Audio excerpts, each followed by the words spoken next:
Haïti est fière et heureuse d'accueillir la deuxième retraite ministérielle un an après Djouba.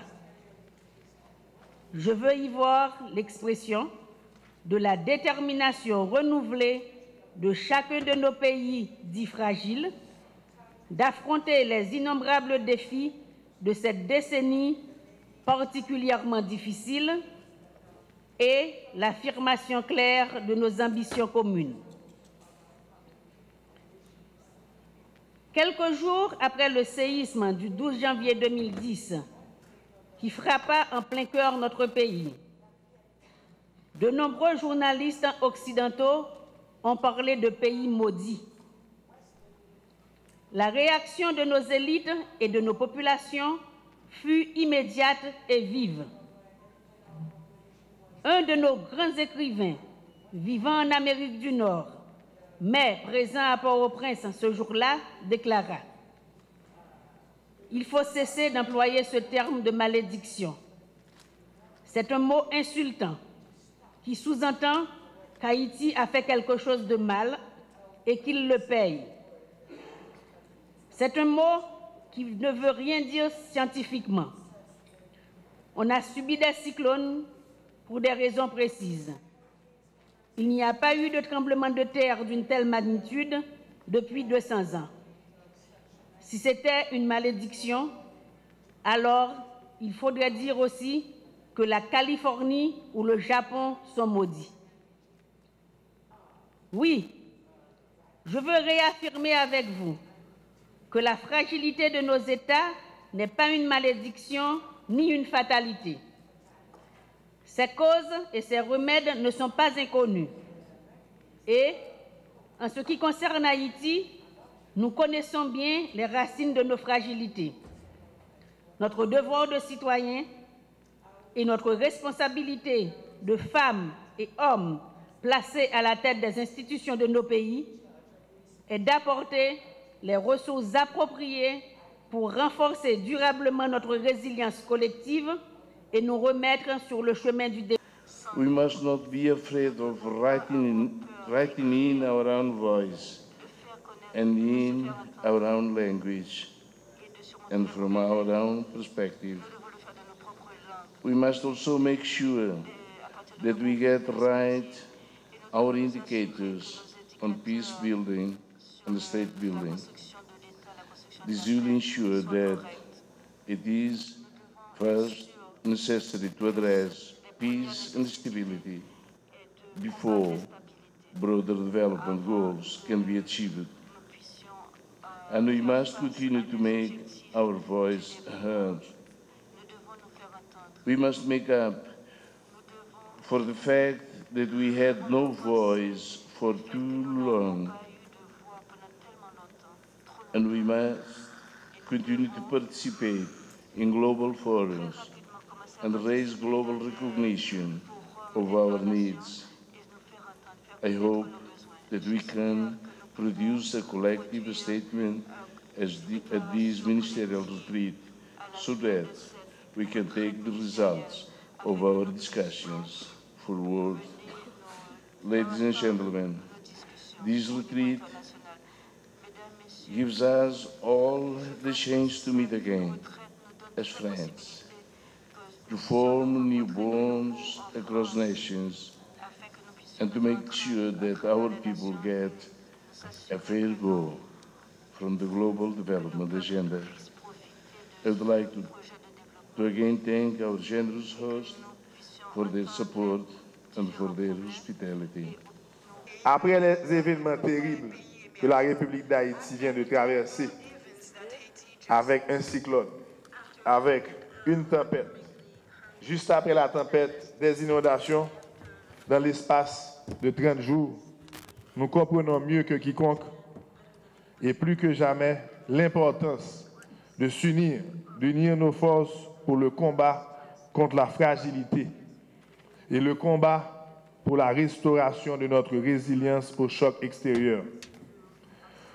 Nous ne résoudrons les grands problèmes de nos pays restés à la lisière du grand mouvement de la globalisation, mais trop souvent ruinés par la dégradation des termes de l'échange, et par une ouverture incontrôlée de nos frontières, totalement dépendant d'une aide extérieure multiforme, mais pourtant sans grand impact sur notre développement. Que si, et si seulement, nous souhaitons fermement et fidèlement les engagements pris à Dili il y a 2 ans et plus récemment à Busan en Corée du Sud. Ces engagements procèdent de notre part et de la vôtre d'une conviction ferme que raisonner et sous aucun prétexte nous ne reculerons ni nous allons faiblir devant les obstacles et les embûches susceptibles d'entraver la mise en œuvre de notre New Deal. Le dernier bilan établi, avec notamment le concours de l'OCDE, est à cet égard évident. Sur la plupart des indicateurs, les engagements pris par la communauté internationale en matière d'alignement, de coordination, de respect et de soutien aux systèmes nationaux n'ont pas été totalement tenus. Nous sommes ici pour faire le point et j'entends bien que soient clarifiés et établis tous ces points sans nous détourner de nos propres responsabilités. Il est en effet de notre ressort d'appuyer notre vision unifiée de stratégie nationale et sectorielle claire et partagée, de processus de renforcement et de modernisation de nos structures et de nos pratiques, de l'initiation d'un dialogue inclusif et franc et de la mise en œuvre d'un leadership national efficace et assumé. Nous nous sommes fixés de nobles objectifs bien listés et bien inscrits dans ce New Deal. Nous nous engageons ici à prendre toutes les mesures ponctuelles additionnelles nécessaires et nous allons initier et développer toutes les réformes structurelles pour garantir sa mise en œuvre et son plein épanouissement. I want to thank all of you for highlighting the unique needs of fragile and conflict-affected states. We all know the statistics. Right now, these states are home to 1.5 billion people. So far, not one of these states is on track to meet a single Millennium Development Goal by 2015.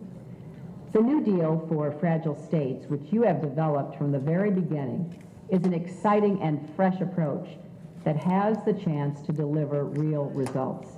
It recognizes that promoting peace and prosperity in a fragile state is a long, difficult road, and it starts with a few clear priorities, from a legitimate political system to improve justice, stronger security, more economic opportunities. It requires dialogue with counterparts from other ministries and parliaments, between civil society and government. It takes leadership from within each country, and all of us working together to support these priorities. That's why the United States is proud to be a partner and champion of your work. Delivering better results to enable peaceful and prosperous countries is central to our foreign policy and humanitarian priorities. We also must work to include society's most marginalized groups, especially women and girls. Bring together civil society and government to promote a more inclusive set of processes. If we promote these ideals and harness the opportunities presented by this New Deal, we can create lasting change for these 1.5 billion people. So thank you. Thank you for being agents of change in your communities and countries, and know that the United States will be your partner as you move forward. What are some of the highlights since then? Shaping the New Deal for engagement in fragile states was a big deal for the G7+ this year. The New Deal was presented and widely endorsed at the 4th High-Level Forum on Aid Effectiveness held in Busan, South Korea. We were there and very much involved in the process, making sure that the New Deal would have the elements required to change donor behavior and accelerate the effectiveness of aid in our countries. We made sure that this new aid architecture had national ownership at the forefront by establishing the 3 pillars: the peace-building and state-building goals to build the foundations for success, the focus principles to make sure we are in charge of our own pathways to resilience, and the trust principles, which are about building mutual trust and better development partnerships. The G7 Plus is implementing a trial of the New Deal in 5 pilot countries and will continue to track this carefully in 2013 to make sure we are on the right track and to make changes if needed. We began 2012 with a technical meeting of the G7 Plus focal points in my own home city, Dili, in Timor-Leste. This was a chance to reflect on Busan and consider some of the technical work needed to be done to implement the New Deal.